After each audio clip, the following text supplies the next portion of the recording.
Warning. The following podcast is for entertainment purposes only. Trespassing is not only illegal, but often incredibly dangerous. The hosts do not condone any activities that could put their listeners in harm's way, and encourage you to proceed with caution and do your research before exploring the unknown. We cannot be held liable for any accidents, injury, or hauntings that may occur. Listener discretion is advised.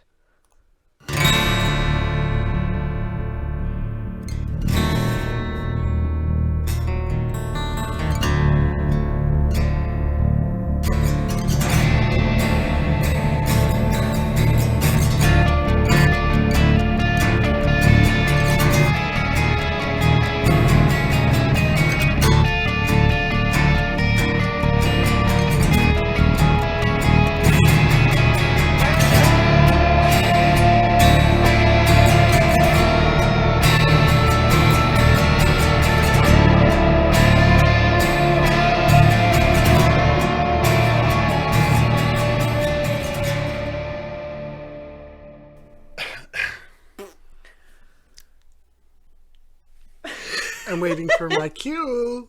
You just kind of went... Can I tell you something? Of course. So when I was in high school, I was addicted to Tumblr, as one is and yeah, was. same.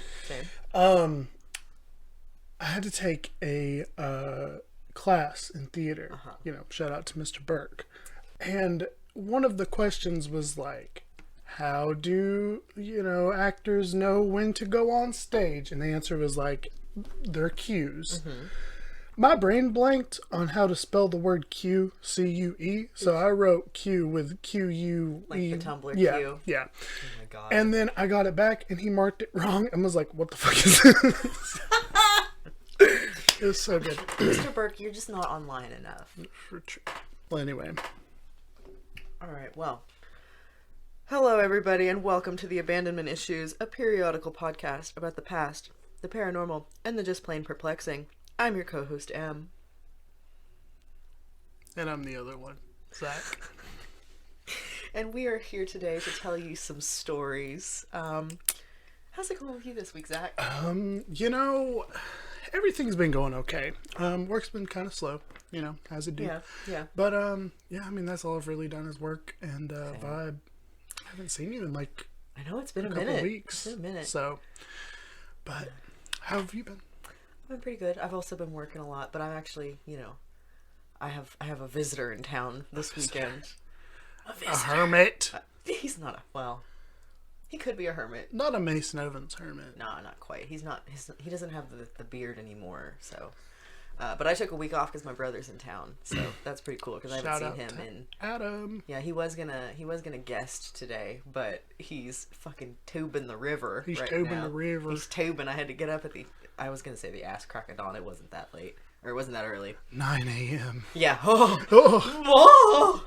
Yeah, no, but I had to get up and take him to my other brother's house, and they're going tubing, and he asked if I wanted to go, and I said, I have a prior commitment. I'm so sorry. My super duper famous podcast is recording today. Yeah. We were at a bar yesterday because I got off work and I called him, and I immediately could hear in his voice that he was a little bit drunk because I was like, I texted him and was like, "Are you here yet?" Because his flight was supposed to get in at like 1:30, and I didn't get off of work until I don't know 4, almost 5. So I called him. And I could just hear in his voice that he'd had a couple beers. So I got to the bar, and he and my stepbrother and my future sister-in-law were all shooting pool and drinking beers. Whew. And as we were sitting there talking, these two dudes came over and were like shooting pool next to us. And one of them kind of looked like he listens to a lot of podcasts. And Adam was like, Em's starting a podcast, and I just saw that guy look at me, and I don't know if that was why, and if he was judging me or not, but we made eye contact across this bar, and I was like, oh no, I'm that guy now. We are those people we now. Are. God. Yeah. Anyway, well. So yeah, that's how my week's been. We were just talking about how excited we are for our topics this week, so I'm quite ready. Do you want to go first? Or do you want me to go first? I'm fine with whatever. I don't remember who went last time. So. It's been a minute. Well, I guess I'll start. Okay. So last week me and Michelle went to a local bookstore, checked it out. It was the first time I'd ever been there.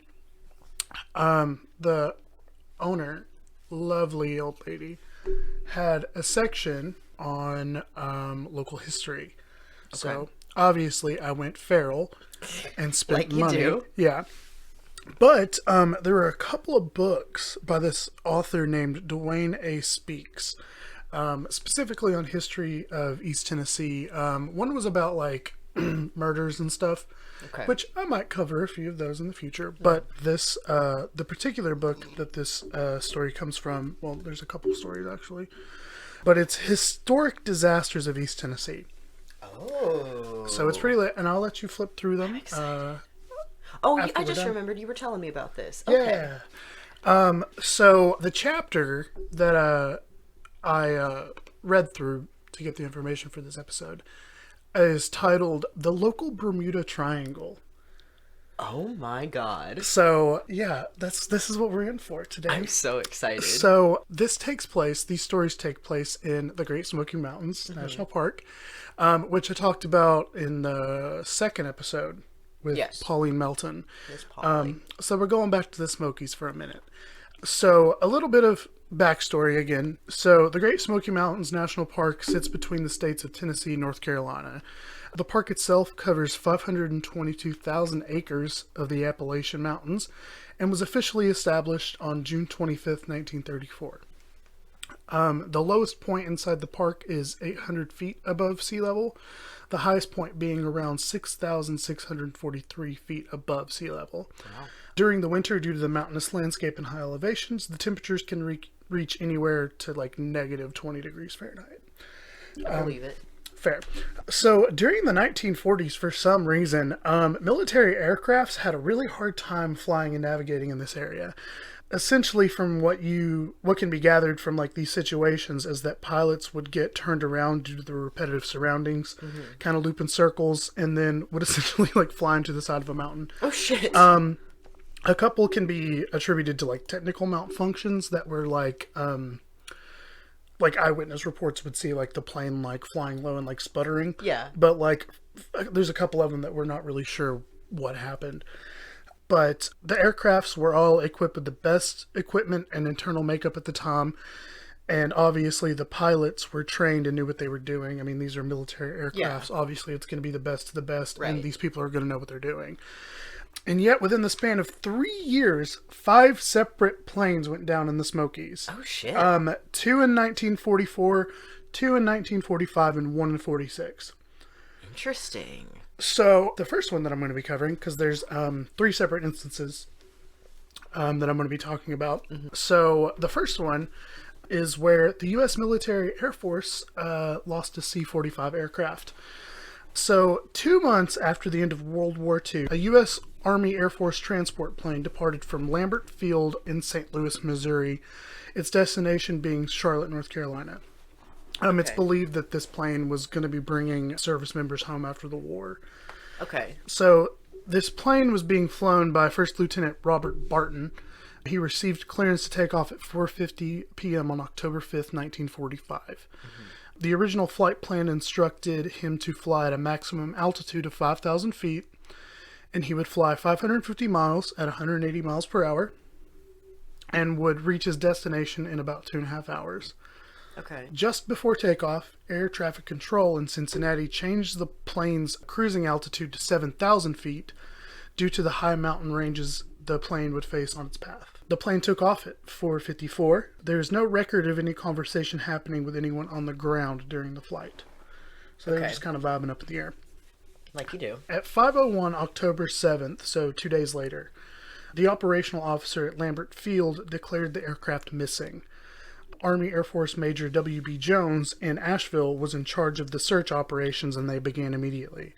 The first plan was to contact every military airstrip that was along the plane's projected flight path to see if the plane for some reason had landed there due to an emergency or what have you. This led to literally no leads, so that led to a search that spanned a lot of the southern, like southeastern United States. Real quick, I'm sorry. Did you say it took off at 4:54 and then by 5:47 it was gone?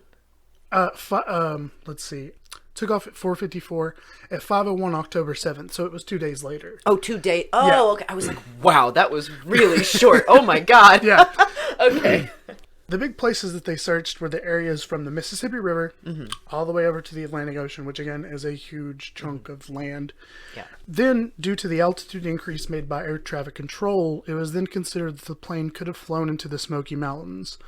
It was also theorized that it is possible that the pilot, Robert Barton, may not have heard the instructions to fly 2,000 feet higher than originally advised, because they received the change in the flight path 4 minutes before the plane took off. Oh, so he might not have known. He might not have heard it. On the day of the flight near Roan Mountain, Tennessee, citizens nearby reported seeing a plane in obvious distress, flying in circles and then dipping down out of sight, and it never came back up. After this report was submitted, several search planes converged on the area, and several people hiked throughout the woods. Been to Roan Mountain. Really? Yeah, it's up near where I went to school. It's not far from Johnson City. It's beautiful. 9 days after the plane was officially deemed missing, the wreckage was spotted by a search plane. The next day, 6 rangers hiked up the Snake Den Truck Trail near Cosby, Tennessee. During the search, there was a dense and consistent fog that made visibility only 50 yards. Oh, wow. It was also extremely cold, and the search party, quote, could not stop to rest more than 2 minutes out of fear of frostbite. Search planes circled the area constantly. Another search team was sent out on the North Carolina side on October 16th. This team ended up meeting with the original team on the Appalachian Trail. At around 11 o'clock that morning, the search team finally found the crashed plane. All occupants of the plane were accounted for, and their bodies were removed by members of the Civilian Conservation Corps, the Army Air Force, and Park Rangers. The report issued by the National Park Service stated that the bodies had to be carried up a 65% grade incline to reach the Appalachian Trail, which they were then carried down by horseback down the mountain. Do you know how many? I'll get to it. Oh, okay, I'm sorry. Yeah, no, you're good. Basically, at the end of every story, I'll tell who passed and... But yeah. Now, as the bodies were being removed from the wreckage, another accident happened. While they were cleaning it up? A small U.S. Air Force observation plane crashed while taking photos of the C-45 crash site. Oh, shit. This plane was a fabric-covered Lycoming plane and had a top speed of 130 miles an hour, which was ideal for this situation because it was slow enough to zoom over and take pictures. Okay. But a sudden downdraft of wind from the mountain pulled the plane down into the trees below. Oh, God. Aside from a gash on the chin of the photographer, Sergeant Edward Apt, there was no real injury or harm, but he and the pilot, Jack R. Pettit, made their way down the mountain as fast as possible to avoid the cold weather that was threatening the search parties earlier. They were able to flag down a passerby around midnight, and they were able to get a ride into Gatlinburg, Tennessee, and get some help. Oh, that's good. So this is a list of people who passed away during the C-45 crash. Okay. So it was Corporal Lena Alred from Charlotte, North Carolina, First Lieutenant Tobert W. Barton from Youngstown, Ohio, Staff Sergeant Hollis E. Brobrick from Waltham, Massachusetts, Staff Sergeant Raymond H. Kirkla from Minneapolis, Minnesota, and First Lieutenant Stanley M. Lerner from Greensboro, North Carolina. Wow. So that's the first one. In 1944, there were 2 separate plane crashes that occurred, resulting in the loss of crucial scientists to the Manhattan Project. Oh, my God. Wow. Yeah. So the first one, on Monday, January 31st, 1944, an olive drab U.S. Army Air Force UC-78 plane took off from Morris Airfield in Charlotte, North Carolina. The UC-78 was a bigger plane produced by the Cessna Company. It had 2 8-cylinder engines that produced 245 horsepower each, had twin-blade propellers that could pull the plane along at 175 miles an hour. Okay. This plane could fly 750 miles without the need to refuel and could fly at a max altitude of 22,000 feet. This plane was bound for Nashville, Tennessee. The pilot was Second Lieutenant, Irving Bumberg, and among the passengers was Carl D. Haggis, who was a scientist working on the Manhattan Project. Only 30 minutes after takeoff, several reports were filed that a plane was seen obviously in trouble as it approached the Smoky Mountains. This was due to high winds and a heavy snowstorm in the area at the time. people filing these reports stated that there was no way that the plane could have made it over the mountains in the condition that it was in. Oh, God. From these reports, authorities were believed that the crash happened sometime between 10 a.m. and 1 p.m. Okay. With a few hours of daylight remaining, a small search party was created and sent out. As weeks passed, hundreds of searchers would be involved, including people from the Civil Air Patrol, the Army Air Force, the National Park Service, Tennessee, and North Carolina law enforcement, and local volunteers. So, a huge bunch of people. Right. 3 months after the presumed crash, and after a dozen leads were investigated and nothing came up of it, the search for the UC-78 was scaled back. From 1944 through 1947, which is 3 years worth of searching, via overhead planes and helicopters, nothing was ever found. People who had searched for months thought it was very odd. That is very odd. 7 months after the loss of the UC-78, another plane containing a Manhattan Project scientist, Shelby Parham, went down in the Smokies. This time, the plane was a Model 17 Stagger wing plane nicknamed the Stag. This plane, the Stag. This plane was a bi-wing plane that had the upper set of the wings placed behind its lower ones, and that was very different than most bi-wing planes at the time. Okay. The plane was also equipped with retractable landing gear and enclosed cabin and was capable of doing 200 miles an hour. This plane was piloted by Eddie Leonard. I don't know why that was so hard to say. Never seen this word before. I can't, because it's Leonard, Leonard, but my brain wants to say Leonard. Leonard. This plane was also piloted by Eddie Leonard and departed from McGee Tyson Airport in Knoxville around 10 a.m.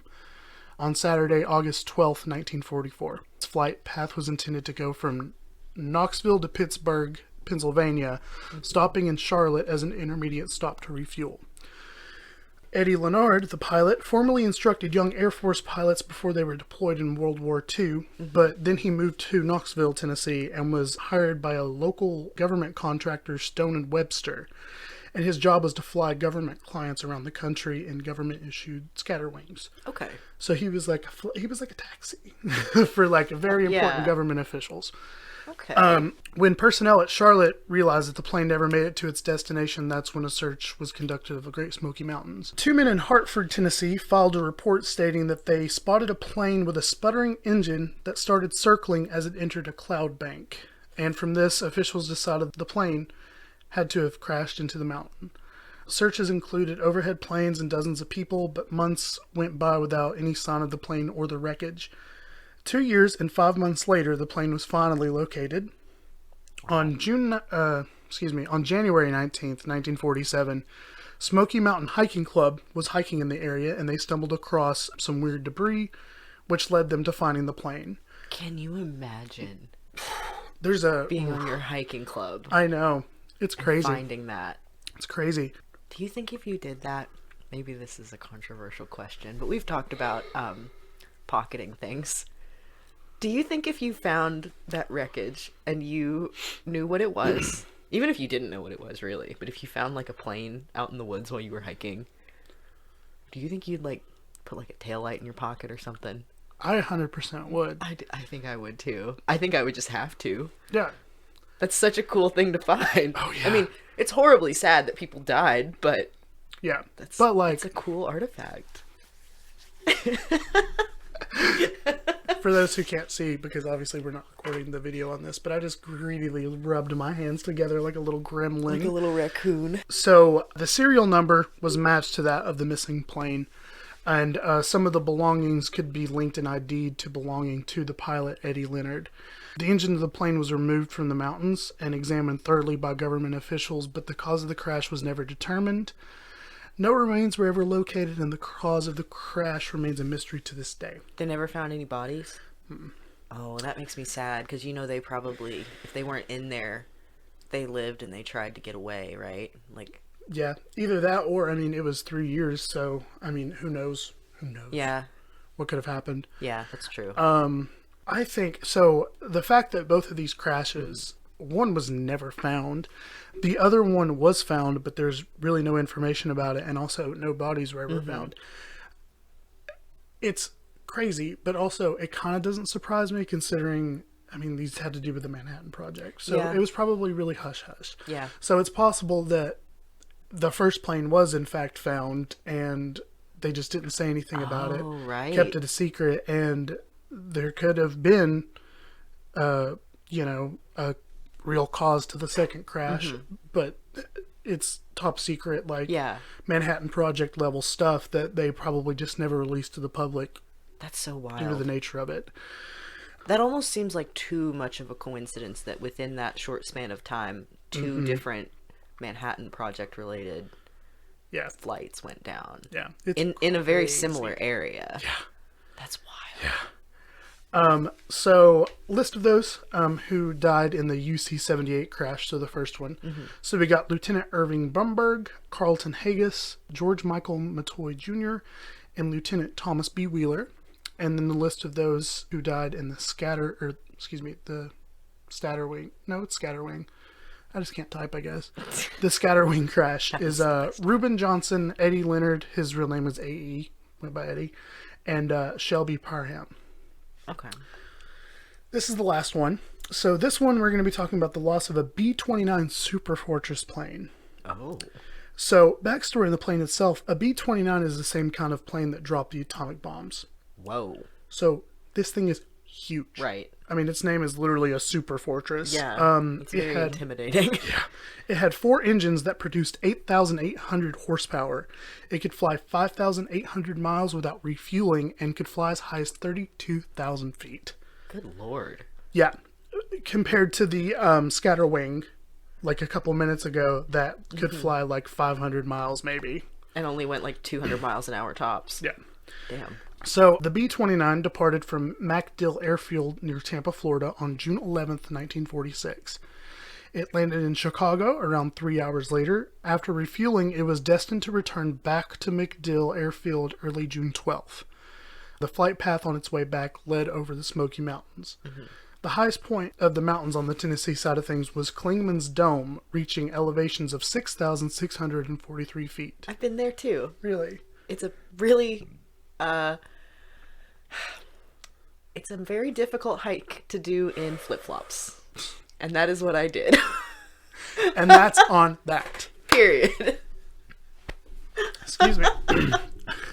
That's so funny. I can't. Was this a planned thing? Did you know you were going hiking? Honestly, I don't remember. So we went on, for context, my parents call this trip that we went on this time the Brady Bunch trip because I have 3 siblings, so there were 6 of us on this trip, and we just went on this long trip to like the Pigeon Forge area. Right. And we stayed at like a hotel, and we went to do like a bunch of stuff. Like we played mini golf and shit you do in Pigeon Forge. Yeah. But then Clingman's Dome isn't very far from there, so my parents were like, well, we should go. And I'm terrified of heights, and I was a bitchy teenager, so I was like, I don't want to go. I don't want to go anywhere Right. that's that high. So I think we also went to Top of the World, which is like a fire tower. Have you ever been there? I mean, heard of it? I've heard of it. I've never been there. Obviously. We went up there. It's pretty cool, but I'm terrified of heights, so I was not a big fan. But Yeah, same. I want to say it's like a mile or more hike up from like the visitor center at Clingman's Dome, like to the top. I don't remember for sure, but it's very steep. And I had on like cargo pants and flip-flops.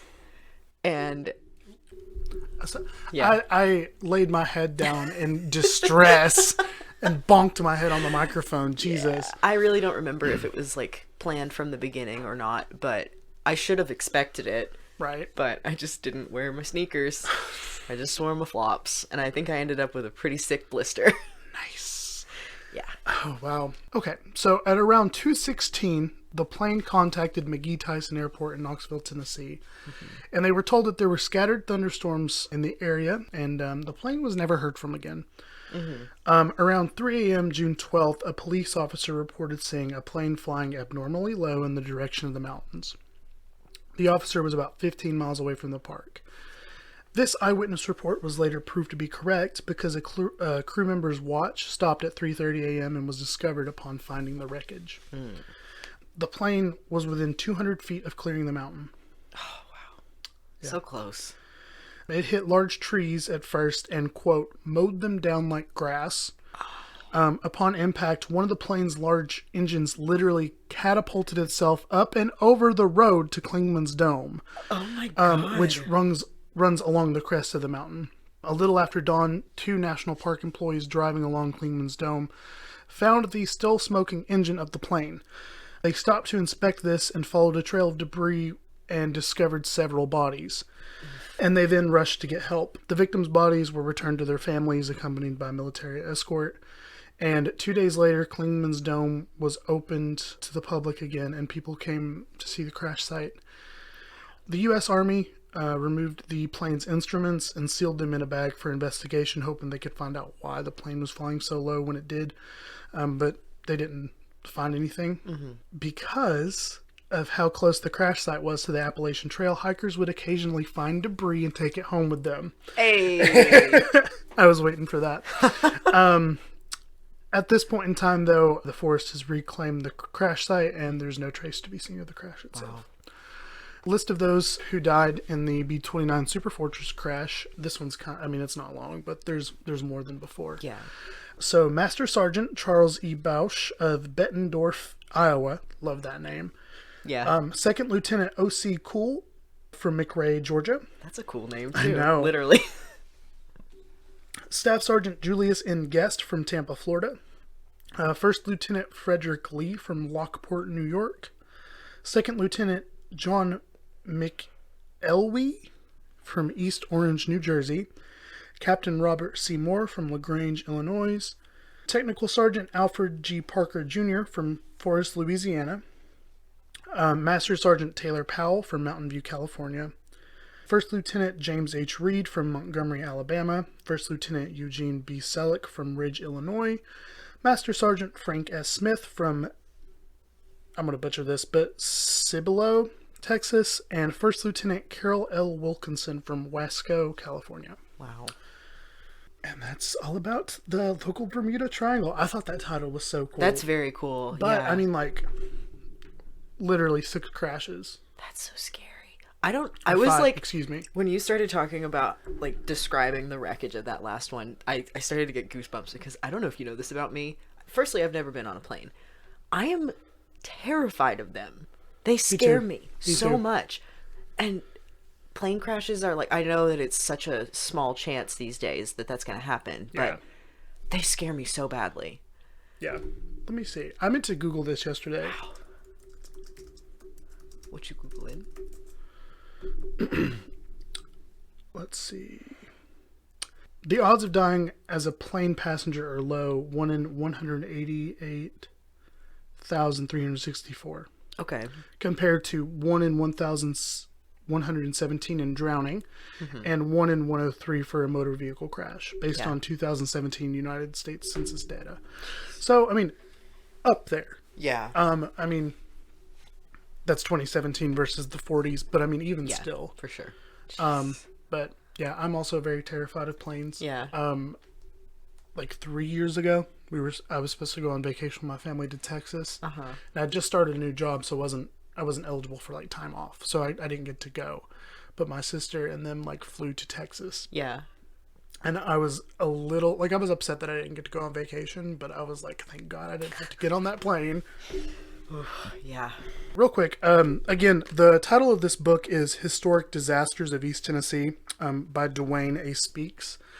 That's where I got a majority, all the information I got from the chapter in the book about these plane crashes. But the cool thing about this book is at the very back, there's a bibliography with all of his sources. Oh, nice. There's a couple of articles from The Advocate and Democrat, the newspaper in Knoxville, Tennessee. Wow. He's got there's links pretty much that you can type in. Cool. And it brings you to the websites where he got all the information about these crashes. So if you're interested, check it out. That's very cool. Wow. And I will let you flip through this book because there are some cool stories about coal mines. Yes. Oh, I'm getting ready to go off on all that. I don't even know where to start with it, but it's gonna happen. All right. Wow. Right. That was chilling, honestly. All right. I'm so excited about this. All right. I'm go so ready. Off. So, okay. So for this episode, I thought it would probably be a good idea to take a step out of where I grew up because I really don't want to run out of all the cool content that like all the cool stories that I know around here or like have thought about researching. 10 episodes in, you know, like I want to keep that energy up for a while. So I decided to just kind of Google abandoned houses, because that's kind of my whole, like, the heart and soul of what I want to talk about with this is like, abandoned stuff. I also thought it would be a good idea to stop talking about caves and stuff for a while, because as fascinating as they are, so far I've done that bonus episode about the Gray Fossil site, which was a sinkhole. I talked about Mason Evans in his cave, and then I talked about sinkholes in general last week. So we can take a break. We went down the metaphorical rabbit hole. Quite, yes. And I think it would be a good idea to come up above ground and see the sun for a little bit. You got it. So, on my little Google search, it only took me like 2 clicks to find this. Like, I literally just, I don't even remember what I Googled, but I think I just put in like cool abandoned buildings in the South. Click, and then like the first link, I clicked on it and I scrolled a little ways and I was like, what the fuck is this? You clicked, I'm feeling lucky. Basically, yeah. And so this is like something that I had never heard of, but like now I really, really want to go. And there's a chance that it won't be around for very long. So like it's kind of time is of the essence. So hopefully like someday maybe we could like go on a trip and go see it. I'm on vacation next month. Oh shit. Let's go down. Let's go. So yeah, this is also like a really like a tropical beachy kind of story. And I feel like that's the kind of energy I need in my life right now. Cause I want to go to the beach so bad. We've been talking about this. I want to go to the beach. So yeah, this is the story of the Cape Romano Dome House. Go on. All right, let's go. So, we're taking a departure. We're going down from good old Tennessee and we're going to Florida for this one. Oh, Florida. Florida. God, love his music. Shorty got low. She got low. She did. Anyway, so the Cape Romano Dome House is located approximately 300 feet offshore from Cape Romano Island, south of Marco Island, in the 10,000 Islands of Collier County, Florida. So the thing about this, you and I both have been on a good few Florida vacations. Yeah. Usually we both go to like northern-ish Florida, like the Panhandle, right? Right. Okay, so this is like on the tip, on the opposite coast from Miami. Gotcha. Roughly. Miami is, I believe, on the Atlantic side. This is more like the Gulf side. So, gotcha. I have a quote here that says, while originally built on Morgan Island and would technically be referred to as the Morgan Island Dome Home, erosion had filled in the small natural channel, Morgan Pass, between both Morgan and Cape Romano, and cut that land from Morgan Island. This resulted in the home being on a different island than where it was originally built. Oh. Yeah. Because the way I understood it, it was built so so close on the beach that very quickly, with like all the hurricanes and everything that hit down there, right, it eroded itself into a new piece of land within like a decade. That is so cool. I mean, yeah. Whoa. Yeah. Whoa. Yeah. Okay. Furthermore, continuous erosion to the barrier islands in this area has resulted in the home sitting out in the water, with the closest island being Cape Romano, hence the name, the Cape Romano Dome Home. So, in the beginning, between 1978 and 1979, a now deceased oil producer by the name of Bob Lee spent most of his time surveying the land on Morgan Island with intent to build a vacation home there for his family. He purchased one plot on the island to start, and then he later went on to buy 4 adjacent plots, and by 1980, construction started on the house. He ended up having to purchase a barge, like his own barge, to transport all the supplies to the island to build this house. Wow. And when it was finished, it was very much not a normal house. I think there's a very specific design idea that you think of when you think of like Florida vacation homes. They're all very like, you know, like a lot of them are on stilts and they're very like colorful and just, you know, I feel like there's a specific image you think of when you think of a beach house. Right. But as the name would say, this structure was actually, it consisted of 6 interconnected domes. Some of them had 2 levels, some of them just had 1. But they were just like these little pods. And it honestly kind of, I think I say this later on, but I'm going to go ahead and say it now. It kind of reminds me, you like Star Wars, right? No? Okay. Well, for context, whether you'll get this or not, I'm just going to say it anyway. It kind of reminds me of the house that Luke lives on in Tatooine, like the ranch that his uncle has. So it's like a bunch of those put together. Okay. So In total, it had 3 bedrooms, 3 bathrooms, and spanned a total of 2,400 square feet. And it was made primarily of concrete painted white. Now, I know I said that we were leaving Tennessee for the story, but as I got into the research, it turns out that the Lee family was from Tennessee. And get ready for this shit, because We can't escape it. well, I don't know that I want to escape it, because as it turns out, before he decided to actually start the building in Florida, Bob built a full-scale model of his vacation home on land that he owned in Gatlinburg, Tennessee, and the Tennessee domes are still standing. First of all, I hate rich people. Second of all, we're going to go see those. And then we're going to go see the real ones. Yeah. And then, third of all, he really said, I'm going to practice first. Yeah! That's crazy. So, I eat the rich, but I feel like listening to like how he went about designing this house, it's very interesting. Mm-hmm. And I don't really know much about architecture. My dad wanted me to be an architect, but I never really learned anything about it. But like, I think it's really fascinating to listen to to read about how all the different features he included in this house, and like what, obviously I'm about to get into that more, but like, it's just he seemed like kind of a cooler guy for a rich guy, you know? So I did try to figure out how and where to go to see the Tennessee domes, but I didn't really find anything. Supposedly they have a really bad mold and moisture problem now, so I don't know if you can go in, because you know they probably don't want visitors going in and like breathing black mold. Right. But if I can find them, maybe we'll take a trip. We can see them from the outside, baby. Yeah, I would Let's go. absolutely. Oh, you know what I just thought of? What's up? I wonder if that would have been in the area where the fires were. I'll have to look into that. According to Wikipedia, they're still standing. Okay. So hopefully that's true, because I would like to go see them both someday. But anyway, yeah. So yeah, there's just like a full-scale model of them in Gatlinburg, and that was Did where he ever started. live in it, or was it literally just, No. I'm going to build the base of this, and then... I think he just wanted to see if it was possible, so he like Gotcha. did that. I don't know Okay. if they have like all the same amenities that the original or like the real one had, but yeah, apparently he built this model. So Okay. thought that was pretty cool. But yeah, Mr. Lee was very dedicated to this project and basically just immersed himself in it fully in order to make it sustainable. It was very futuristic for the time. Like I said, the building project started in 1980, and you know, when you think about tech from that time, you don't think of solar power. Mr. Lee was on that tip. So, according to a blog run by his grandson, Christian Maples, he designed this house to run as much on solar power as possible. And he said this about Bob's love for the sun on his blog. First of all, the blog itself is just really lovely, but like the way this person writes about like his family and like the way they went about building this house, it seems like it was very special to them, and I think that really shows through in a lot of the things that you'll read if you do research on this on your own time.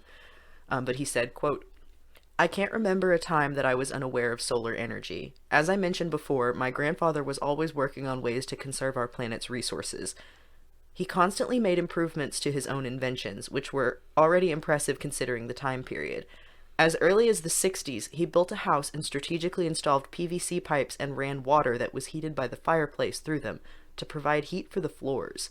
In the same house, he placed skylights to lighten and heat the rooms. The house was positioned to make the most use of the sun. He was very aware of the sun's potential for energy and began researching ways that he could utilize it."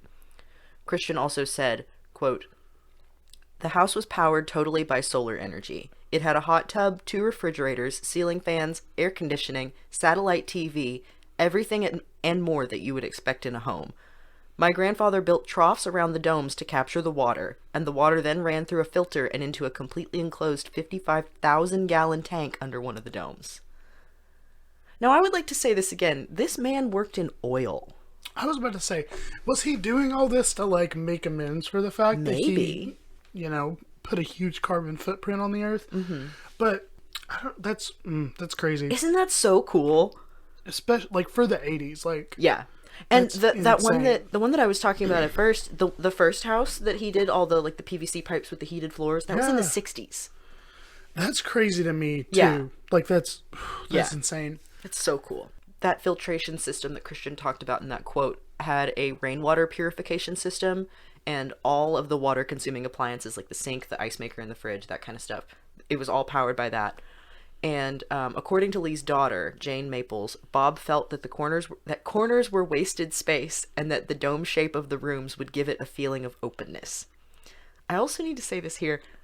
I looked at a couple different sources, and of course I'll cite them like we do. But I saw some places call her Jane and some places called her Janet. For all I know, Jane is short for Janet. But Wikipedia said Jane, and then like all the travel blogs and stuff that I looked at called her Janet. So I don't know what the truth is, but I kind of used it interchangeably, depending on what source I was pulling from. So If you hear me call her Jane or Janet, that's the same person. Gotcha. Unless I'm wrong, and they had 2 daughters, and one of them was named Jane and the other one was Janet. But that's a little confusing. Bob. Why would you do that, Bob? Yeah. Anyway. You got all these brains to run PVC pipe under your bathroom tile and heat it up. But you can't think of names for your daughters separately. You got Jane. You got Janet. You got Janessa. Good Lord. Jan. Anyway, no. Jane and Janet are almost certainly the same person. But mad. Yeah. So the domes were also very practical in that the concrete that he used to build them, firstly, was made from sand that he sourced from the island that he built them on. And then they also, the way they were constructed, it was supposed to provide protection from hurricanes and tropical storms, which is obviously a must-have when you're literally on the very tip of Florida, where hurricanes always make landfall. Well, not always, but like very often make landfall. Every fact, I'm like, this house literally built itself, runs itself. Like, it is so... I feel like it makes sense to have a home that's solar efficient and like you don't need to hook up water or anything because it's all run by a tank. I feel like that makes sense if you're going to build a home on an island. For sure. But again, I keep saying the same thing over and over, but I'm just amazed by this guy because like for the 80s, like that's crazy. I know. And the house was completed in 1982. So... absolutely buck wild. It featured tile, carpet, white paint throughout, and large open windows on all sides. Jane recalled that the house attracted a great amount of controversy, actually, and developed a reputation as, quote, kind of a scary place. Yeah. Which is really funny, because I'll show you some pictures of it, of course, but, like, it doesn't look scary at all. It's really beautiful. But I have a quote here from her where she said, I can remember one time we went to the drugstore on Marco, and some people in the row behind me were saying, have you been by those dome houses? And the other one said, yeah, but I hear they guard it with machine guns. Somehow it got a reputation of being kind of a scary place. Like, what? Florida, man. I know. Oh, God. Florida's wild. But yeah, people would often joke that it was like the home of extraterrestrials and say that it was like the site of a UFO landing, like stuff like that. It's just so funny. I gotta...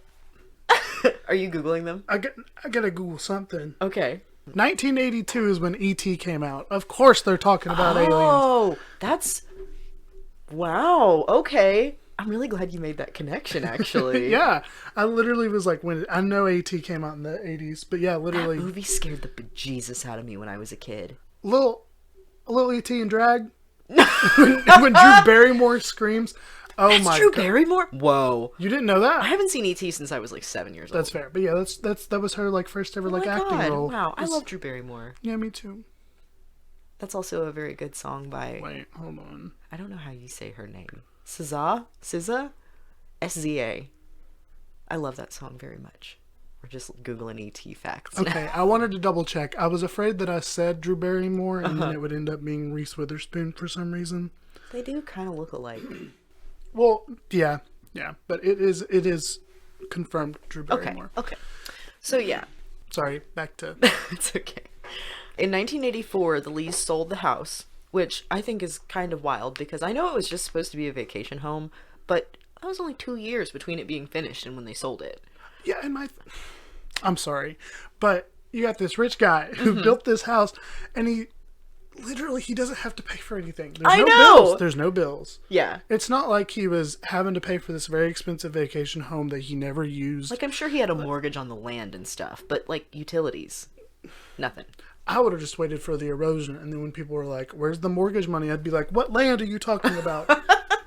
Well, We'll get into that. So, in 1984, the Lee family sold the house, but the new owner's financial situation destabilized shortly after, and the Lees repossessed it in 1987. Okay. So, they're back in the house, and at that point, the Lee family's members included Bob, his wife Margaret, their daughter Jane, or Janet, don't know, Jane's daughter, and their grandson Mike Morgan, and they lived there as their primary residence until 1992. So throughout the early 1990s, that's when they lived there. Jane recalled that on their island there were 2 other homes, one on stilts and one was pyramid shaped. They had horses, dogs, and turkeys. How they got a horse out there, I'll never know. Like, what are you doing? Maybe those people had their own barge just for horses. I get. Bob had one. Why not? I guess. Sure. Oh, yeah. So they renovated the house and they lived there until 1992. And unfortunately, 92 was the year that Hurricane Andrew hit. And like I said before, the domes were designed specifically to defend against hurricanes. And for the most part, they were very resilient and externally nothing was damaged. But the problem was those big, beautiful windows. The interior was destroyed because the windows were severe weak points and just water damage basically was the downfall. Yeah. So neither of the other 2 homes, the Stilt House and the Pyramid House on Morgan Island, survived that hurricane. They were both decimated. Just gone. So I will say it's very impressive that the dome houses were still standing. It's very sad that they were, uninhabitable after that. But they did... the structure itself stayed. But they abandoned their beloved dome house in 1992, and by 2004, the water levels began to meet the pillars that supported the house. So this is when everything really starts to sink into the sea. The next year, in 2005, Bob Lee sold the house to a Naples, Florida resident by the name of John Tosto for only $300,000, which seems very cheap to me, but, the housing market is different. Now, so I feel like if you had 6 big domes all solar powered and shit like now, it'd be easily in the millions. But $300,000 he sold to Mr. Tosto, and he said about the dome house, "It's just something I wanted from the first time I saw it. That was it." I can understand that, John. I really can. So Tosto intended to restore the house, and Lee advised him that to stop the process of erosion that had already begun eating away at the island for many, many years, he would need to build a seawall. But Tosto had a different plan. He decided that instead he was going to try to use a crane to pick the domes up and move them to higher land on higher pillars. This project was projected to only take about 4 months. However, only a few months after the purchase, another hurricane hit the island.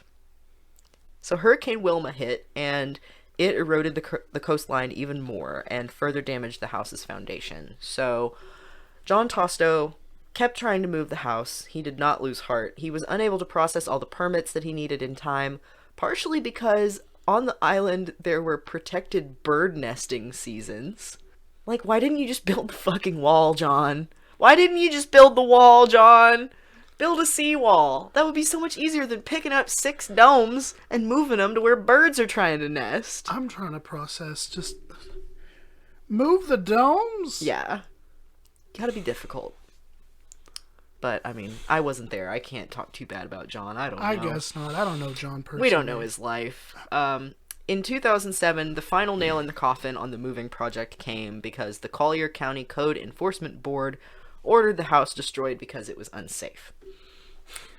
Tosto presented an engineer's certification as proof that the house was repairable, but the board still turned him down because he had not shown enough initiative to fix it in the past.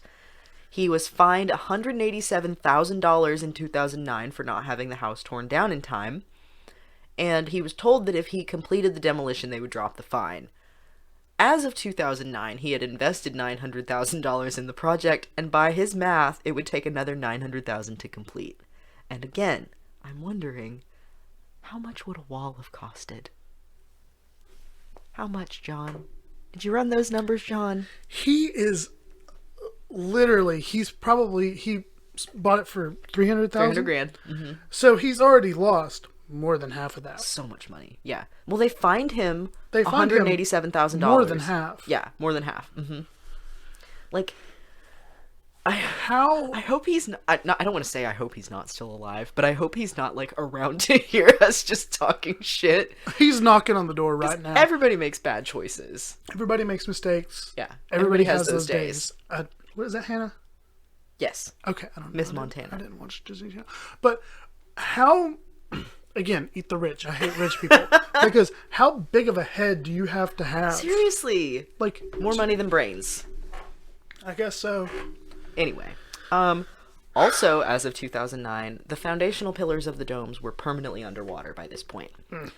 Mr. Tosto said, "I'm not trying to be a rebel here. I'm willing to share. A lot of people use that property down there. I'm only going to make it better." At the time, the house was abandoned, and it was visited occasionally by teenagers and fishermen. That basically continued to be the only inhabitants. By 2013, the house was 6 feet deep in water, like, internally. So not just the pillars, like, the actual livable portion was 6 feet in the water. But then, interestingly enough, a reporter with Florida Weekly by the name of Cynthia Mott wrote an article, and she said that while snorkeling there, she discovered that the house had become just this flourishing reef. She's quoted as saying, "I've snorkeled in Grand Cayman, Mexico, and Fiji, yet have never witnessed a more diverse, crowded concentration of undersea life than what has taken up residence under the remnants of those domes. It was as if all the fish and rays living along that part of the Collier County coast decided to hang out in one location. To make the sight even more remarkable, swirling like iridescent tornado clouds among the gathering were millions of shimmering silver baitfish." Isn't that just, like, that makes me get a little emotional. Brownie agrees. What I was going to say was, that makes me really happy. I have to derail you for one more second. Okay. Have you seen the artificial reefs that they're inserting in the ocean now? I've seen a little bit about them, yeah. Of, like, the ashes of people? I feel like I have heard about this. Yeah, so basically what they're doing is they're creating these artificial reefs basically out of concrete. But you can donate your parts of your ashes and they'll mix it with the concrete and they'll put a little plaque on the bottom of it, you know, in your honor, and then they'll place in the ocean and it'll become a little artificial reef. Huh. So, oh, I love that. Yeah, I'm really glad that we're taking steps, you know, try and help heal the ocean and such. But anyway, wow, that's what we think of that. I've always said that I wanted to be in one of those, like, trees. You know, you can get, like, a tree pod you can put your ashes in. I always said that, but I really think that would be cool too. Being at the bottom of the ocean. I want to do that, I think, now, but also I really want to do the whole vinyl thing. Oh yeah, that's really cool too. But I want it to be the dumbest shit. Yeah. A friend of ours told me this story once when her grandmother passed away, that she was cremated, and her grandpa is like, have you ever met him? Grampy? Yeah. Yeah, I've met Grampy. Okay. Loads of times. I thought so. Okay, so apparently, you know how he is. He's very much like an old deadhead. Oh, like, yeah. Just what a childhood. What a youth smoking pot. Following bands. Apparently, when her grandmother passed and they had her cremated, they brought her ashes home and they were sorting through them to, like, send some of them to one of those keepsake companies. And he said, I just remembered where this is going. He said, sorry, this is so fucking funny. He goes, "Which part of the ashes do you think is her boobs?" I fucking love Grampy, dude. He's so fucking funny. God, I haven't seen him in so many years. What a man. Anyway. God damn.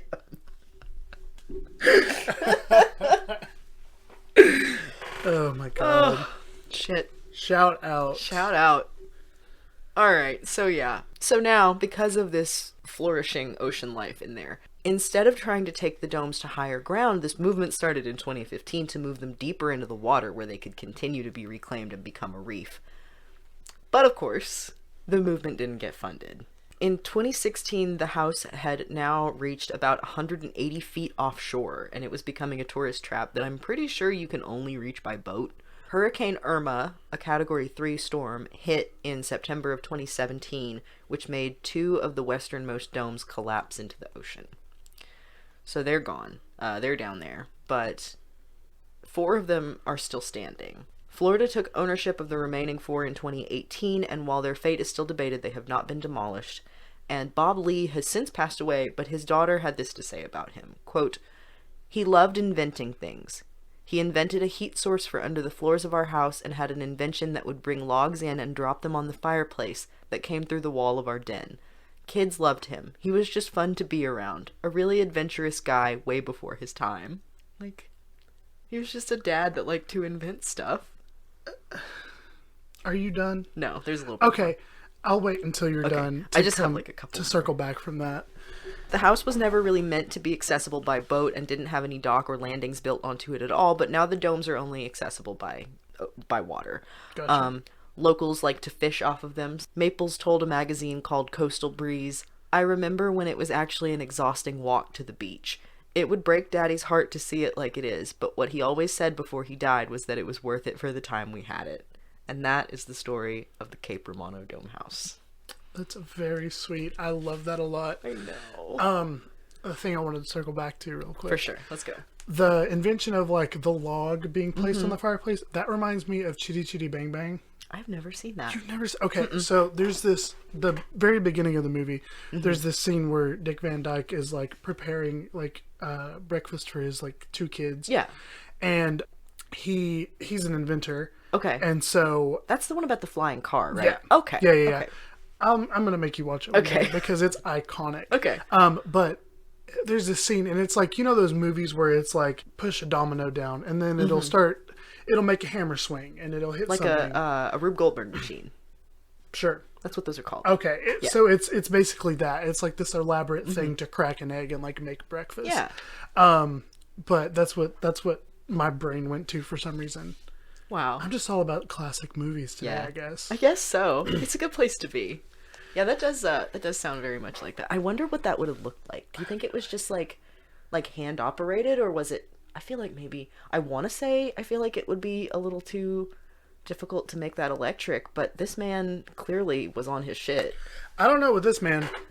Who knows? He was very much ahead of his time. He probably had a Tesla.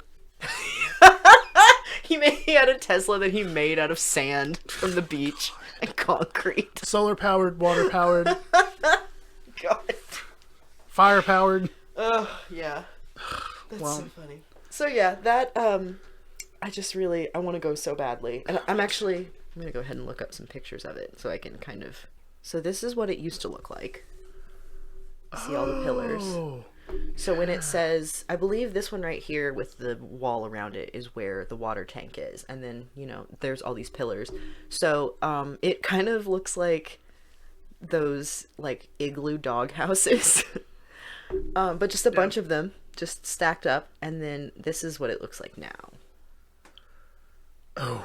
Actually, that's probably a little older because 1, 2, 3, 4, 5, 6. Okay, yeah. So this was before the 2 of them fell in the water, and now this is more accurate, which is very sad, but also it's so really cool. Cool, like it's eerie, like pictures of like an abandoned amusement park. Yeah, where it's like very a clown's much. face is eroded. That's the energy that has.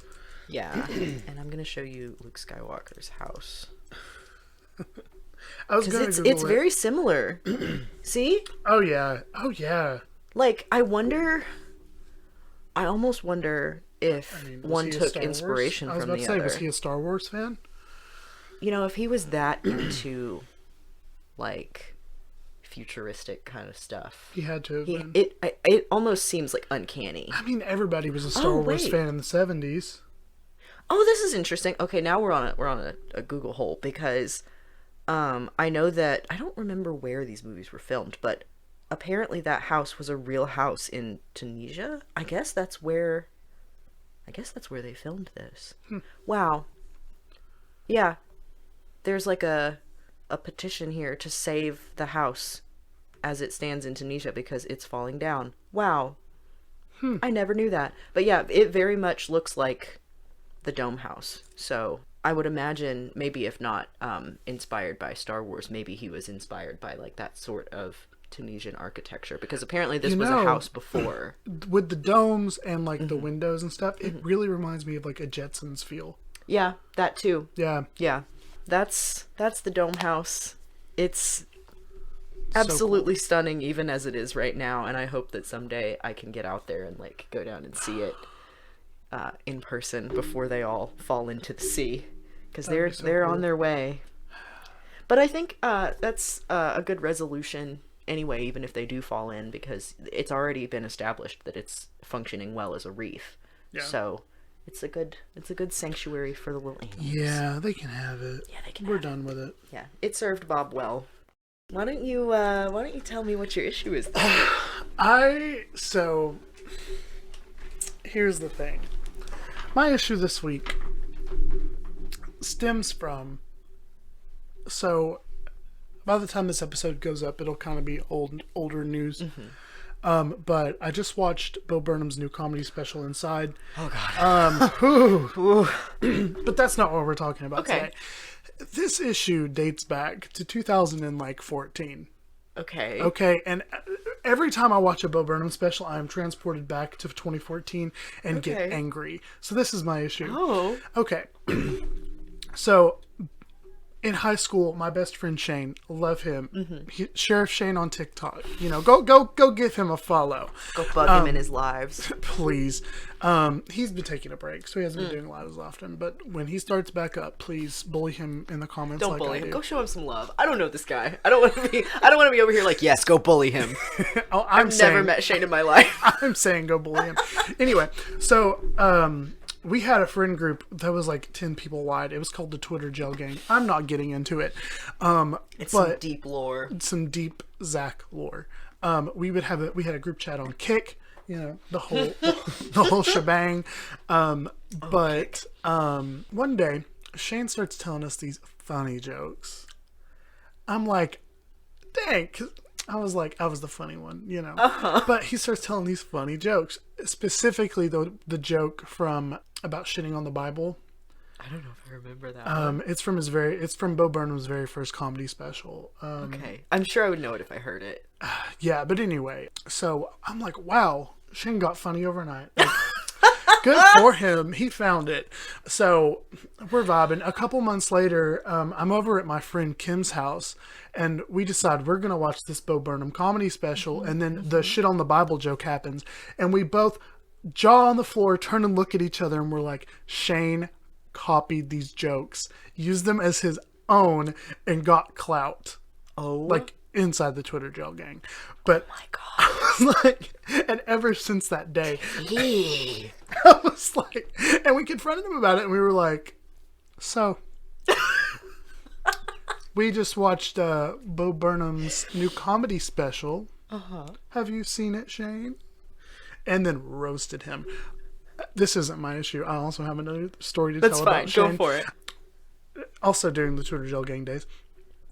One day, randomly out of the blue, he goes, I have something to tell you guys.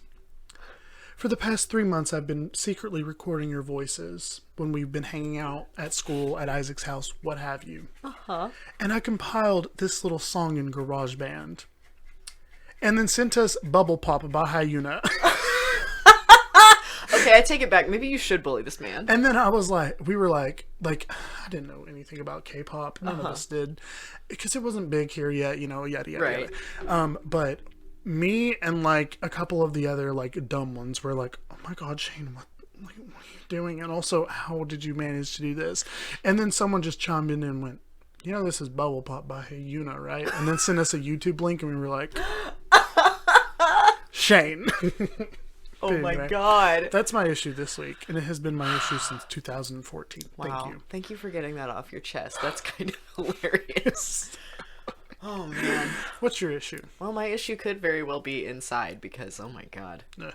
I don't want to say, I don't want that to sound like I thought it was bad, because I absolutely did not think it was bad. Right. It was just, oh man. I feel like I started watching it, and then I texted our lovely assistant, Carlotta, and I was like, does this pick up at all? And she said, what do you mean? And I said, like, is it this depressing all the way through? And she goes, oh, it only gets worse. And I was like, fuck, I gotta wait. Yeah. So then I took some time off. I watched The Mitchells versus the Machines, which also made me cry, but fantastic movie, beautifully animated, absolutely great. And then I went back and I watched it, and I have not been the same. Yeah, Can't stop listening to All Eyes on Me. White Woman's Instagram. Yeah. Literally, I've been at work for the past, like, 2 weeks going, wake up at 11:30. Because I can't get it out of my head.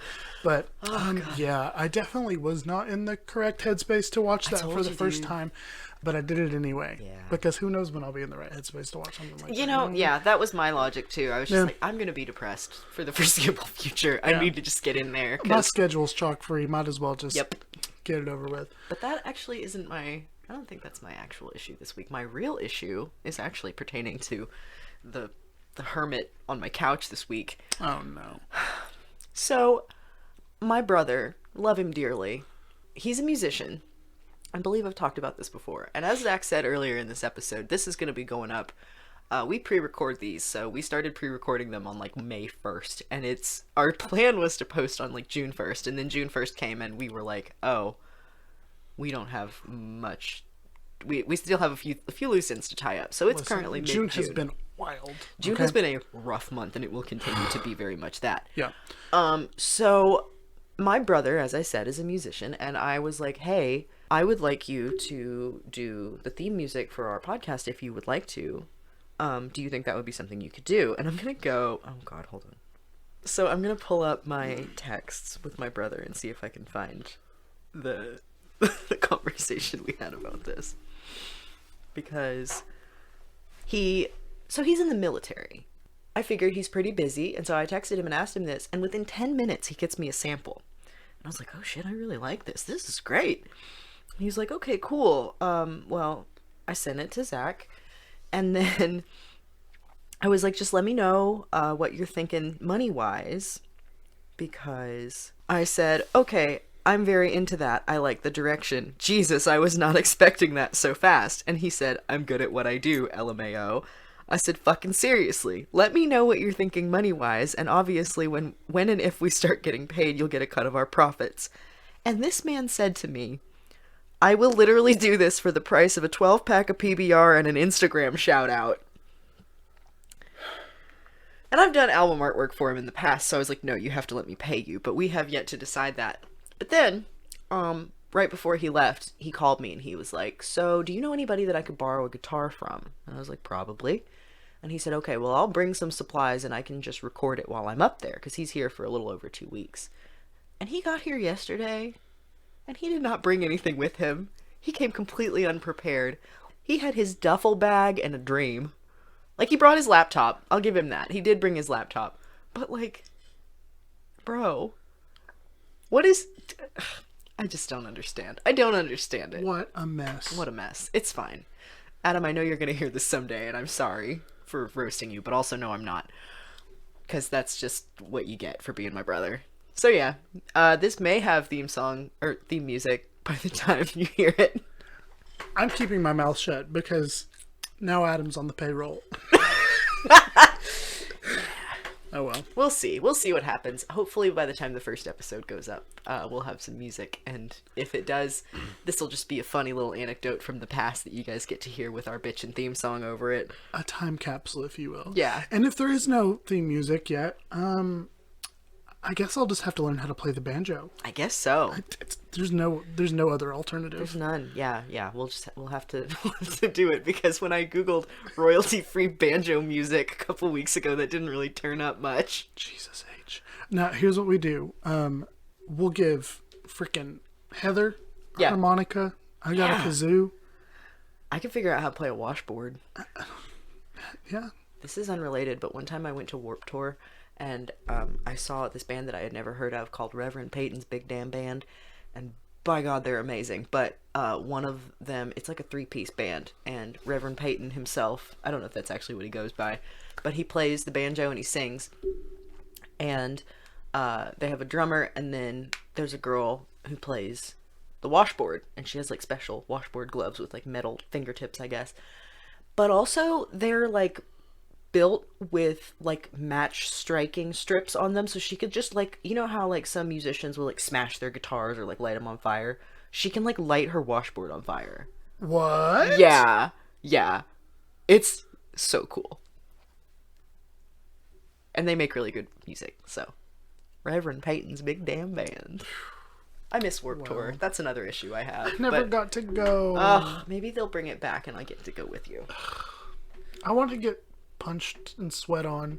I had a guy dropped on my head at the Whitechapel show, and it was me and a group of people. Our lovely assistant, Veronica, was there, and she and her friend didn't want to come stand in the crowd at Whitechapel, so me and Adam were there, and when we got out, we walked over to where they were sitting, and she goes, "Oh my god, you missed it. We just met Doug the Pug," who is now a credited movie star because he voices the Pug in Mitchell's vs. the Machines. Yeah. He's a star, baby. He is a star. He's a Tennessee native. And you were in Whitechapel. What? You were watching Whitechapel. I was, yeah. I was. And Doug the Pug. A sweaty man got dropped on my head, and Who I do you missed think Doug the Pug was there watching? everybody. He is a man of taste. And also, them eyes go in two different directions. Yeah, he can watch two multiple stages dances. at once. Yeah. Me and Charlotte? Mindy. Oh. Charlotte works too. Me and Mindy Charlotte fell asleep under a tree at that particular work tour, and I woke up and I looked to my left and she was sleeping, but I didn't see her breathing, so I thought she was dead. It was a good time. Oh god, What is it with us and dying in our sleep? I don't know. Oh god. The three of us collectively. Yeah. Wait, have I had an incident like that? Well, maybe it's just us then. Maybe it's just me you and Charlotte. Yeah. Wow. Well, yeah. That's as you can tell, we have a lot of issues. So. I need therapy. Me too. Well, I guess that's it, y'all. Yeah, that wraps it up for this week. Well, if you want to check us out on our social medias, we got the Instagram, we got the Twitter, we got the YouTube, we got the TikTok, we got the Tumblr, we got the Google Drive, we got the Stumble Upon, we had the LinkedIn. I'm just kidding. But there's going to be a link in the description with our link tree if you can't find it or you just don't want to click it, whatever. Instagram, Twitter, YouTube, and TikTok are all at issues_podcast. What was the Tumblr again? I believe the Tumblr is just the abandonment issues. Okay, and then the email, which we finally have an email address for. Yes, we have a submission email. You can send any stories you want us to hear, regardless of whether they're about, abandoned stuff, ghosts, anything from your neck of the woods that you just want to tell us about. You can send that stuff to tellusyourissue@gmail.com, and we will read those, and if you want, maybe they'll be on the show. Tied it in with the brand. I'm Yeah. telling you, we're so good at this. Yeah. And then As you can see, we love a good story. love So a good story. send We're them in. narrative people. Yes. I think that's it, though. I think that does it. I think that'll wrap us up. Yeah. So thank you for listening, and we'll see you next time. We'll see you next time. Adios. Bye. Hasta nunca, wey.